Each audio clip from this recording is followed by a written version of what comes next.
तुषार खरात यांच्याबाबत ही कृती निश्चितच चुकीची आणि आकसापोटी करण्यात आल्याचं दिसून येत असल्यानं राज्य सरकारने या प्रकरणात चुकीचे काही घडू नये, सत्तेचा गैरवापर होऊन खरात यांना चुकीच्या प्रकरणात अडकवले जाऊ नये याची खबरदारी घेऊन सदसद विवेक बुद्धीनं योग्य ती पावले उचलावीत अशी मागणी कोल्हापूर प्रेस क्लबतर्फे निवेदनाद्वारे करण्यात आली आहे।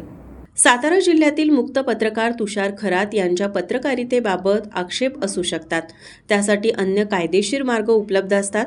त्यांना आकसाने गुन्ह्यात अडकवून कायद्याचा गैरवापर करणे हे चुकीचेच आहे। मंत्री जयकुमार गोरे यांनी व्यक्तिगत बदनामीचा गुन्हा दाखल करणे एक वेळ ठीक आहे, पण तुरुंगाच्या बाहेरच येऊ नये अशा प्रकारचे गुन्हे गंभीर लावून तुषार खरात यांना अटक केल्याचेही धक्कादायक आहे। मंत्री जयकुमार गोरे यांच्या संदर्भात बातमी केल्यानंतरच हे सर्व गुन्हे दाखल करण्यात आल्याचा हा योगायोग दिसून येत नाही। एका दिवसात तुषार खरात यांनी हे सर्व गुन्हे केले आहेत काय? हा प्रकार म्हणजे सत्तेचा गैरवापर करून सूडबुद्धीने एखाद्या पत्रकाराला आयुष्यातून उठवण्याचा केलेला प्रयत्न दिसून येत आहे।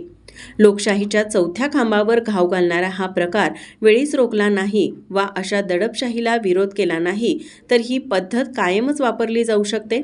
मुक्त पत्रकार तुषार खरात यांच्याबाबत ही कृती निश्चितच चुकीची आणि आकसापोटी करण्यात आल्याचे दिसून येत असल्याने राज्य सरकारने या प्रकरणात चुकीचे काही घडू नये, सत्तेचा गैरवापर होऊन खरात यांना चुकीच्या प्रकरणात अडकवले जाऊ नये याची खबरदारी घेऊन सदविवेक बुद्धीने योग्य ती पावले उचलावीत अशी मागणी कोल्हापूर प्रेस क्लबतर्फे निवेदनाद्वारे जिल्हाधिकाऱ्यांना करण्यात आली।